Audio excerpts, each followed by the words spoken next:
안녕하십니까. 중일동, 중이동, 중삼동, 중사동, 약대동을 지역구로 하고 있는 국민의힘 시의원 장성철입니다.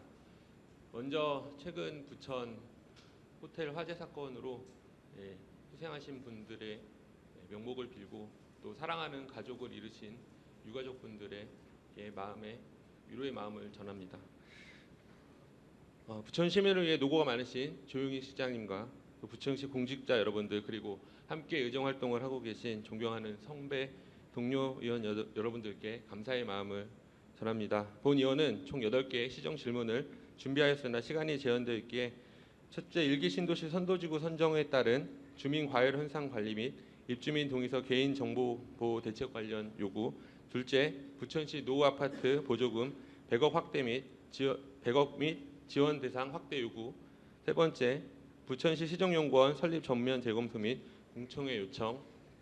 네 번째, 부천시 지역화폐 효율적 운영에 따른 보상 및 의미 있는 예산 활용 요청했건. 이상 4건만 구도로 질문하고 나머지는 서면으로 대체하도록 하겠습니다. 첫 번째는 1기 신도시 선도지구 선정에 따른 주민 과열 현상 관리 및 입주민 동의서 개인 정보보호 대책 마련에 관련한 질문입니다.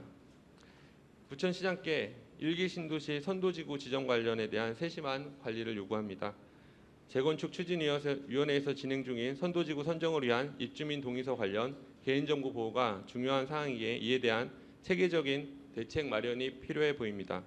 본 의원은 주거정비과에 이러한 문제를 제기하고 개인정보 보호 관련 중요 사항을 1기 신도시 16개 선도지구 선정 추진위원회에 공문을 발송할 것을 요청했습니다. 화면을 보시면 지금 이렇게 공문이 발송되어 있는데요. 시장께서는 지속적으로 개인정보 보호 문제뿐만 아니라 현재 중동 1기 신도시 선조지구를 추진하고 있는 입주민들의 애로사항을 적극적으로 파악하고 보다 세심한 관심을 기울여줄 것을 요구합니다. 부천시는 중동 1기 신도시 4만 세대 중에 선도지구를 선정하는 절차를 진행하고 있으나 현장에서 주민들이 주거 안정성에 대한 불안, 개인정보 유출에 대한 불안 등이 많아 선도지구 선정 과정을 더욱 체계적으로 관리할 필요가 있습니다. 시장께서는 선도지구 선정을 위한 주민들의 활동을 면밀히 살펴봐 주시고 선도지구 정책 추진 과정에서의 과열 현상 관리 및 주민 불안 해소를 위한 다양한 대책을 마련해 주시기 바랍니다. 두 번째는 부천시 노후 아파트 보조금 100억 확대 및 지원 대상 확대 요구에 대한 질문입니다. 주택정책과에서 2007년부터 현재까지 매년 공용시설물 유지, 보수를 위한 비용을 일부 지원하는 사업을 추진하고 있으나 2024년은 전년도 대비 43%나 삭감된 것으로 확인되었습니다. 2024년 지원 예산 6.79억은 전년도 11.9억 대비 43%나 삭감된 것인데 삭감 부분에 대한 구체적인 이유와 책임 있는 답변을 요구했으나 결론은 예산 부족과 2025년도 확대 편성 약속이었습니다. 향후 확대 편성을 어느 정도 수준으로 할 것인지에 대한 구체적인 수치를 밝혀주실 것을 요구합니다. 아파트 지원 보조금 확대를 위해 기본적으로 분석한 객관적 지표는 다음과 같습니다. 부천시 2024년 지원 예산은 6.79억 원이고 부천시 지원 대상 아파트 단지는 지금 현재 532단지입니다. 부천시 지원 대상 아파트 세대수는 15만 5,481세대로 2024년 부천시 아파트 1세대당 지원 가능 예산 금액은 결과적으로 4,367원 정도입니다. 한 세대당 이 정도 지원이 되고 있는 건데요. 결론적으로 향후 아파트 지원금 100억 확대 시 한 세대당 지원 가능 예산은 64,316원 정도로 책정이 되어 있습니다. 사실 아주 큰 금액은 아니라고 할 수 있습니다. 부천시에 거주하는 주민의 70%가 공동주택에 거주하지만 사유재산이라는 이유로 지난 30년간 노후된 아파트 공용시설에 대한 지원을 원활하게 받지 못한 것이 현실입니다. 그러나 최근 30년 이상 된 노후 아파트가 많아짐에 따라 체계적으로 아파트 공용시설에 대한 보조금 예산을 확대해 나갈 필요성이 커지고 입주민들의 요구가 높아지고 있습니다. 아파트는 이식주 중에 가장 비싼 고가의 소비재로 최초에만 새 제품이고 그 이후에는 중고 거래가 이루어지는 특수한 자산입니다. 고가의 자산은 시간이 지나면서 감가상각이 발생하는데 적정하게 자본적 지출을 해야 가치가 유지됩니다. 아파트는 장기 수선 계획을 세우고 정기적으로 조정하며 장기 수선 충당금을 통해 노후된 시설들을 개선해야 하나 30년이 지난 이 시점에서 대체적으로 장기수선 충당금이 매우 부족한 것이 현실입니다. 부천시는 장기수선 계획 관리 및 장기수선 충당금 설정에 대한 관리 책임이 있으나 행정 사각지대이며 앞으로 발생할 문제가 산재해 있습니다. 특히 노후 아파트 단지는 공동주택이라는 특수성 때문에 입주민들이 적극적으로 관리하지 못하는 한계가 있습니다. 부천시가 선제적으로 아파트 보조금을 마중물로 각 아파트 입주자 대표회의와 소통해서 현실적인 장기수선 계획 수립을 위한 재원으로 아파트 보조금 지원 사업을 전개해 나갈 것을 제안합니다. 현재 장기수선 충당금이 부족한 단지를 파악해서 적정한 장충 계획을 세우는 아파트를 대상으로 보조금을 지원하는 방안이 시급합니다. 향후 아파트 장기수선 충당금이 부족한 곳은 노후 엘리베이터 고장, 노후된 배관 고체 등 주민 생활에 직접적이고 시급한 문제가 발생할 경우 커다란 주민 갈등이 예상됩니다.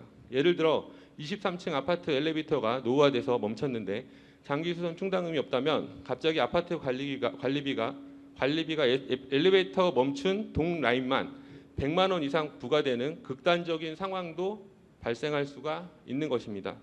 같은 층에서도 저층에 사는 사람들은 갑자기 많은 관리비를 낼 수 없다면서 반대도 많이 할 것입니다. 그렇게 되면 아파트 단지는 굉장히 큰 갈등에 휩싸이게 됩니다. 그리고 결국 아파트 입주민들의 갈등은 오롯이 부천시의 책임으로 돌아올 것입니다. 아파트 충당금을 정상화시키는 정책이 타이밍을 놓쳐 이러한 갈등이 현실화되면 더 많은 세금이 투입될 수밖에 없습니다. 부천시는 지난 30년간 행정 사각지대로 방치되어 온 공동주택에 대해 적극 행정으로 선진 아파트 관리 행정 체계를 구축해 나가시길 강력하게 요구합니다. 부천시가 최소한 임무관리 대상 아파트에 대해 발생하고 있는 문제점을 파악하고 적극적으로 해결할 것을 요구합니다. 부천시는 가능한 범위 내에서 장기수선 계획 및 충당금 관리 현황을 신속하게 파악해야 할 것입니다. 이에 따라 보조금 지원 사업의 규모와 범위를 확대해 나가야만 합니다. 제가 제시한 100억은 선언적 목표입니다. 그러나 현재 6억은 너무나 적습니다. 단계적으로 로드맵을 가지고 부천시 아파트 지원금을 대폭 확대해 나가야 할 것입니다. 이외에도 아파트 층간소음 해결 방안, 모색, 노후 아파트 수도 배관 교체 지원, 구형 CCTV, 낡은 보도블럭, 어린이 놀이터 환경 개선, 아파트 가로등 교체 등의 다양한 문제에 대해 시민들이 체감할 수 있는 적극 행정을 이어갈 것을 요구합니다. 세 번째 구도 질문은 부천시 시정연구원 설립 전면 재검토 및 공청회를 요구하는 시정 질문입니다. 부천시 시정연구원 설립에 따른 예상 낭비와 실효성 제공 관련 질의입니다. 2024년 부천시 예산은 본 예산 기준 2조 4,148억입니다. 재정 자립도는 28.5%로 경기도 31개 시군 중 23위이고 재정 자주도는 47.7%로 31개 시군 중 29위로 분석되고 있습니다. 부천시 시정연구원 설립 및 운영 조례안의 비용 추계서를 살펴보면 시정연구원은 완성 단계인 5년차에 설립 유지 비용, 연구 용역비 등 한 해 25억 정도가 예상되며 본 위원이 타 지자체의 사례를 참고해 보았을 때 향후 예산이 지속적으로 확대될 수 있는 부천시의 중대한 의사결정 사항입니다. 시정연구원 설립을 위한 공청회 및 시민 참여 소통의 시간을 충분히 갖고 정책을 추진할 것을 제안합니다. 부천시는 작년 시정연구원 설립 조례가 부결되고 부결 이후에 어떠한 움직임도 보이지 않았습니다. 조용익 시장께서는 기자회견까지 자처하며 국민의힘이 정치적 목적으로 정책을 반대해 시정연구원 설립이 자초되었다고 주장했지만 실상은 국민의힘의 의석수만으로는 시정연구원 설립 조례를 부결할 수 없는 것이 현실입니다. 심지어 어떤 조례도 과반수가 안 되는 국민의힘은 부결시킬 수 없습니다. 그러나 부결되었고 시장께서는 다시 설립을 추진하겠다는 적극적인 행동을 보이지는 않았습니다. 분명한 것은 1년 가까운 시간이 흐를 동안 반대한 의원들을 설득할 수 있는 공청회나 토론회를 한 번도 개최하지 않았다는 사실입니다. 만약 시정연구원 설립 재추진이 100% 집행부의 의지가 아닌 다른 이유라면 부천시의 미래를 책임지는 부천시장의 리더십은 더 이상 기대할 수 없습니다. 너무 급하게 공청회와 같은 체계적인 과정 없이 아무 일 없었다는 듯이 다시 추진하기에는 작년 시정연구원 설립 조례를 부결하기까지 너무 많은 에너지를 소모했습니다. 이제는 더 이상 반대하는 것이 무슨 의미가 있을지 부천 시민들께 여쭙습니다. 이회 정치에서 여야가 분명히 존재하고 소수당으로서 부천시의 미래를 생각해 소신껏 반대에 부결된 사항까지 기어코 다시 추진한다면 부천 시민들께서 반드시 그 책임을 물을 것이고 언젠가 심판할 것입니다. 광역동 실패로 낭비한 시민 혈세가 600억 이상이고 이것을 추진한 민주당이 책임에서 결코 벗어날 수 없는 것처럼 리더의 선택이 조직의 미래를 좌우한다는 사실을 잊지 말아야 할 것입니다. 어차피 내년 7월 시정연구원이 설립된다 해도 조용희 시장께서 임기 중에 시정연구원에서 큰 성과를 기대하기는 어렵습니다. 임기 중 제대로 된 시정연구원 설립을 목표로 한다면 조금 천천히 체계적인 과정을 거쳐서 현실성 있게 설립 계획을 추진해 나갈 것을 제안합니다. 공청회를 개최하여 재원이 낭비되고 역할이 비대해질 수 있는 시정연구원의 문제들을 해결할 수 있는 대안을 마련해야 합니다. 공청회를 통해 관내 대학의 의견을 적극 수렴해서 지역대학 네트워크 강화를 통한 시정연구원 설립 대체 조직 마련 등 시민 혈세가 낭비되지 않는 혁신적인 생각으로 부천시의 미래를 고민해 나갈 것을 제안해 봅니다. 쉽게 시정연구원을 설립에 찬성할 수 없는 이유는 간단합니다. 시정연구원을 설립한 타 지자체에 비해 부천시가 재정 자립도가 현저히 낮아 운영에 필요한 예산 확보 문제가 발생하기 때문입니다. 시정연구원 설립에 필요한 재원을 보다 우선적으로 집행해야 하는 곳은 수없이 많습니다. 엘리베이터가 없는 노인복지시설 건물, 급감한 주민자치 사업 예산, 45% 급감한 아파트 보조금 예산, 부천시 미래 세대를 위한 도서관 리모델링 예산 등등 부천시는 왜 이렇게 돈이 없냐는 시민들과 일선 공무원분들의 허탈한 목소리가 하늘을 찌릅니다. 결국 예산 쪼개기로 여러 사업을 이어가고 있는 것이 부천시정의 민낯입니다. 솔직하게 재정문화위원회 부위원장을 3년째 이어가며 부천시의 재정 상태가 많이 걱정됩니다. 지방채 발행이 3천억에 달하고 아트센터 설립 비용 1,300억이라는 막대한 예산이 투입된 이후에 매년 80억의 부천 시민의 혈세가 운영비로 사용되고 있습니다. 다시 뜨는 부천, 시민과 함께하는 부천이 되려면 평범한 부천 시민이 직장 생활을 하면서 부천에서 사업을 하면서 일상생활에서 체감할 수 있는 방향으로 구체적인 정책이 세워지고 예산이 집행되어야 할 것입니다. 시정연구원을 설립한다고 구체적인 정책이 세워지거나 예산이 확보되지는 않습니다. 자체적인 역량이 강화되지 않으면 아무리 유명한 컨설팅 회사가 고가의 컨설팅을 해도 회사가 성장하지 못하는 것과 같은 이치입니다.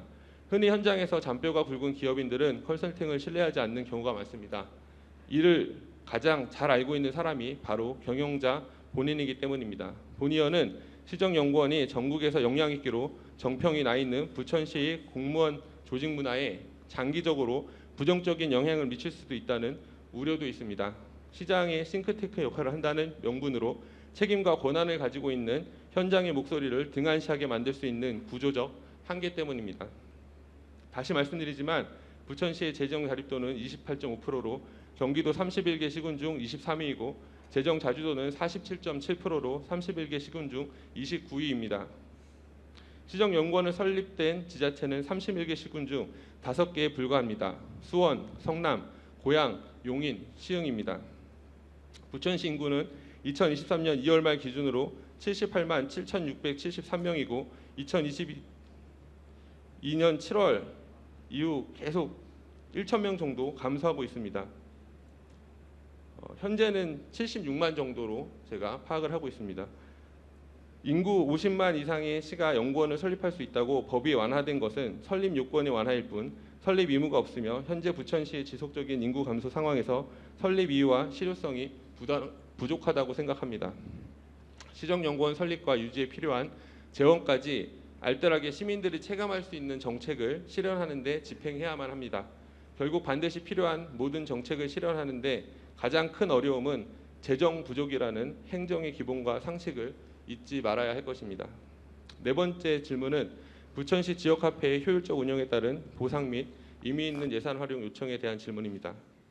본의원은 부천페이 대행 운영사인 코나이의 시민충전금 부당 이득에 대한 부분을 최초로 문제 제기했습니다. 현재 코나이는 선수금 이자에 대한 금액조차 부천시에서 파악할 것을 요구하며 환수 소송을 하고 있으며 그 자체로 신의 성실의 계약 의무를 위반하고 있습니다. 이러한 상황에서 본 의원과 부천시 생활경제과는 신속한 대처로 부천페이 선수금 이자의 효율적 운영을 위한 정기예금 계좌를 개설했습니다. 본 의원이 부천페이 시민충전 선수금 이자 문제를 제기한 후 부천페이 업무부서인 생활경제과는 2023년 9월 25일 정기예금 계좌를 개설하였고 10개 계좌에 130억을 예치하여 2024년 말 만기 시 약 5억 원 이상의 이자 수익이 세입으로 발생할 예정입니다. 부천시 집행부는 지난해 재정 악화로 부천시의 거의 모든 부서의 예산 30% 감축을 요구했습니다. 이런 어려운 시기에 금융에 대한 전략적 접근으로 매년 5억 원가량의 세입을 확보한 생활경제과의 성과에 적절한 보상이 필요해 보입니다. 또한 현재 진행 중인 코나아이 시민충전금 부당이득 환수 소송에서 승소하면 추가로 2억 원의 세입이 발생할 것으로 예상됩니다. 부천시는 적극적인 소송 대응으로 반드시 승소해야 할 것이며 이는 같은 상황인 전국의 60개 지자체도 시민 혈세를 절약할 수 있는 선례를 남겨주는 의미 있는 판결이 될 것입니다. 부천시장께서는 지역화폐 선수금 이자를 효율적으로 운영하여 매년 5억 원가량의 세입을 확보한 생활경제과에 대해 가능한 보상을 검토해 주시길 바라고 추가로 확보된 예산을 정책위 취지에 맞게 부천시의 소상공인분들이나 전통시장을 위해 의미 있게 활용해 주시기를 부탁드립니다. 마지막으로 신뢰를 상실한 부천페이 대행사 코나아에 대한 계약 해지를 강력하게 촉구합니다. 부천페이는 2024년 기준 국비 9억, 도비 59억, 시비 89억, 총 157억의 시민 혈세가 투입되는 중대한 정책입니다. 8월 22일 4차 변론을 진행 중인 전자금융업 등록회사 코나아이가 아닌 신뢰가 확보되는 금융회사를 운영 대행사로 재선정하기 위한 절차를 진행해 주시기를 촉구합니다. 구두 질문은 여기서 마치도록 하겠습니다. 부천시장께서는 서면으로 질문한 부분에 대해서도 성실하게 답변해 주시길 바라겠습니다. 감사합니다.